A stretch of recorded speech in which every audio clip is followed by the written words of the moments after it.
Welcome to Mindful Me. I'm your host, Dr. Marga Zaraga, family medicine physician and life coach practicing in medical aesthetics and wellness based in Greater Boston in Needham, Massachusetts. This health and wellness show was born out of the needs I saw as a medical doctor.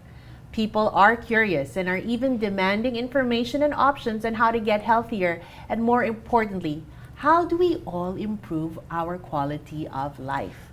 And quality of life for me is how do you feel from moment to moment, minute to minute, hour to hour, or day to day. It's my goal to highlight to you, our viewers at home, the knowledge and experience of various experts from both mainstream and complementary disciplines that inspire action in our communities in the areas of self-care and self-development, physically, mentally, and energetically. We bring you to the first in a series today. We call this series Stories of Self-Care. Here we highlight the health and wellness journeys of various individuals on a more personal and intimate level, with the intention to inspire and motivate you, our viewers at home. Today's guest is, for our pilot of Stories of Self-Care, will be Kellie Sabas. Kellie has a Bachelor of Science degree in tourism from one of Asia's top universities, the University of the Philippines.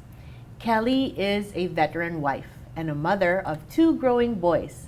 She is based in Scripps Poway in San Diego, California. Kellie enjoys volunteering in her community through educational nonprofits in the U.S. to raise funds for scholarships for Filipino undergrad and international graduate students from her alma mater. Kellie is a certified meditation teacher and the creator of Happy Body, Mind and Soul Retreats. Today, she will be sharing her knowledge about her journey through breathwork, mindfulness, and yoga, and a little more than that, I hope. Welcome, Kellie. Thank you, Dr. Marga. Do It's you a pleasure realize- to be here. Do you realize you're our first guest for Yes. Stories of Self-Care? I'm so honored Oh, to I'm be so here. And what a perfect topic to talk about, because we love talking about this. And also, I just wanted to recognize that you put into your itinerary stopping by for the show. Yes. You flew in from the West Coast, and I am so grateful. Likewise. So- Thank you for inviting me to your show. Oh my You're God, welcome. yes. You're welcome. But so let's start from the very beginning. So we talk about self-care, we talk about stress management. There probably was a moment that maybe at the beginning it didn't speak to you, but you realize now that that's where it all started. Could you Right. take us there? Absolutely. So in the previous episode, we talked about yoga, that I know about it since college days. But meditation is something that's new to me. I've heard about the benefits of meditation and that a lot of highly successful people do meditation. So I got curious about it, and because I read somewhere that meditation can help you sleep better, I tried it for that, because that was my problem. My issue is that it's hard for me to get to fall asleep and also to stay asleep. Like, I wake up in the middle of the night, and I don't know if this is, you can tell me if this is attributed to being a mother of young boys, and we slept for a while, and then of course the breastfeeding part, and then I feel like, and I was self-diagnosing, that my body's used to waking up at those hours, and it's hard to fall asleep, right, and be asleep. But I would say about 4 to 6 hours of sleep, and I would feel okay. I mean, fairly okay. I would say I'm not sluggish all day, and I have energy for the rest of the day. But I know I can do better, and I know I can sleep more, and maybe I can perform on my optimal level if I have more sleep. And I know that for a fact. So I started listening to meditation, guided meditation on my phone, and that's where it started for me. And I've listened to all sorts of free apps available out there, but I have one go-to. And then after that, I think because of the daily practice, my body, my brain got used to doing it. And then after that, before I know it, I don't need a guided meditation to fall asleep. And now I sleep better. Happy to report, doctor. That's so awesome. Yeah. So, do you think that you realized that you weren't operating at an optimal level? Were you that aware? I am aware of it. There are some moments when like there are lapses, and that's why I love drinking coffee. Keep me awake. But I also know the caffeine is not good for you, right? But yeah, it's just a way of life. That's how I been operating for the last 30 something years at that time, and then. But I know I can do better, and I can. You told me I self-heal myself, but I didn't know that before you told me that. I did that, but I did it intentionally. I really, I was testing the theories that that meditation helps you sleep better, and yeah, I am a proof of that. Like I can sleep better, and so many more benefits, because I told you, and I think we talked about it in the first episode, that meditation is a form of yoga, right? It's the original form of yoga. Sitting there and just watching your thoughts, and sometimes not listening to your thoughts also. That's how you correctly meditate. Like, just let the thoughts pass by and don't ruminate on it. Because before I would.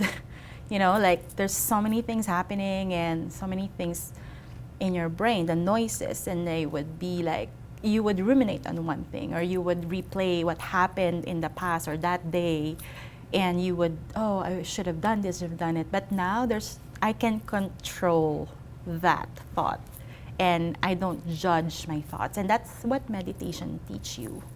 Not to be judgmental on your thoughts, and that thought doesn't mean anything. And to control, basically, like manage your emotions and reactions as well. So in the end, you become mindful. So where focus goes, energy flows is one of the things that I've kind of integrated into my own practice. And what we do with our thoughts, like hearing your testimonial, I think it would be natural for us to believe that those thoughts are real, that those thoughts are our only choice, that it's because that's how I am and this is how I feel and that's that. But in reality, you've just presented to us an alternative, which is to watch them. Maybe sometimes you need to disregard them because you have a larger purpose. Right. So from here, we will go to break. Please stay tuned for more of Stories of Self-Care with Kellie Sabas. And next up to the fridge is Nia. Here she goes. Look at that concentration. Will she knock it out of the park? She chose the apple. What an incredible choice. Every healthy choice can help reduce your risk of cancer. Champion your health. It can be lonely living with memory loss or dementia. But you are not alone. Memory cafes are bringing people affected by dementia together at welcoming social events. It's fun. I am so thankful to have a place where my mom and I can go and laugh and just enjoy the experience. I've made new friends. They understand what I'm going through because they are living it too. Memory cafes encourage me to try different activities, which is really refreshing. You'll find guest artists, musicians and dancers, educational programs, or simply a place to relax and chat with others. These gatherings are free, and you can attend as many as you would like. Cafes are offered weekly or monthly, with options to meet in person, online, or even by telephone. Visit these websites to learn more and find a memory cafe near you.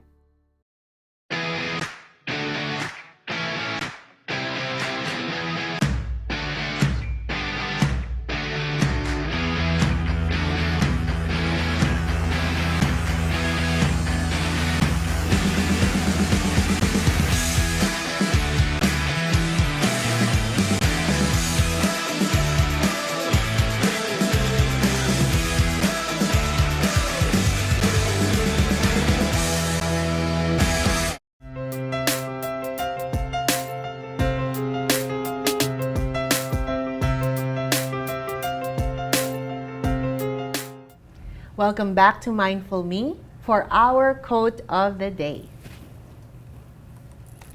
No matter what they say or do, don't you dare doubt your worth.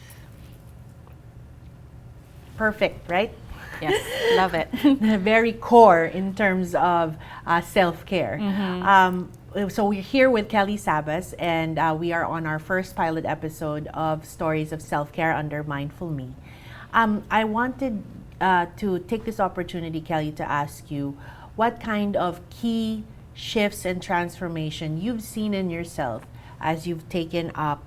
Initially you were trying to solve a health problem, a physical health problem, which is the quality of your sleep. Could you go broader into what other things you've seen? Sure.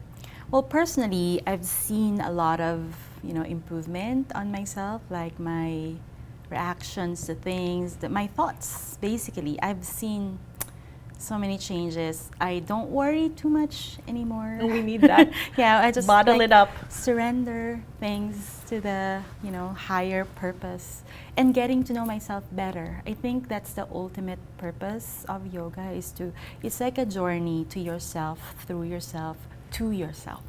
I want to repeat Say that it again. Yes, say it again. This is the definition of yoga by Bhagavad Gita. Sorry if I pronounce it wrong. No, but yoga is a journey to yourself, through yourself, to yourself. The journey of yourself, through yourself, to yourself. To your true self, basically. Your higher self is knowing who you are, what's your purpose, what makes you happy, how can you connect with more people and contribute to the society, to your family and friends around you. I think what's coming to me listening to that statement is I feel like all people are really persons of love, and our journey to how we can radiate and emanate that ultimately, usually it involves connection with other living beings, because there's so many inanimate ways to connect right now, right? But living beings, and that journey can be messy. And so what you're describing to us is all of us are work in progress, but you have shifted into a path where, at least if you feel, what I'm getting from you is that if you stick to this path, then you're always moving forward, which is a blessing. Right. And can I add, the goal of yoga is equanimity. It's being calm and being, centered, being mindful, no matter what happens around you. That's anchored. huge. Again, if you can bottle that up, we can sell it. Okay. Watch out for it. So how now did this journey progress? Since usually when you've reached the top of one mountain, it's the bottom of the next. Right. So how did that growth continue? Okay, let me just say, this is an organic growth. I didn't plan anything. So I studied yoga and meditation. I'm certified in meditation as well. I finished the courses in yoga, but I need to test and submit my video for that. And then my friends has been asking me to talk about self-care. And I got invited by this Asia Pacific organization in the US to talk about mental health and how yoga and meditation contributes to the mental well-being. So it's just that, collaboration with the people and organizations that aligns with the same goal, right? Which is achieving overall wellness and well-being. I think when you have found something good, there's always the natural tendency to overflow, to teach it, to share it. You can't keep something good. That's my personal feelings on that as well. And so that's why, with this show and with my day-to-day, I feel like I always have to constantly work on myself as well, because I have the opportunity to spread. And what do I choose to spread, starts with how centered is my instrument. So with you, I'm just happy to hear that you found, or you're starting to find, a platform with different communities. So I think with that, we look forward to hearing more about your future work in you. mindfulness. So that's been another episode of Mindful Me. Join us again for more episodes. Email us at mindfulmetv@gmail.com. Thank you for joining us.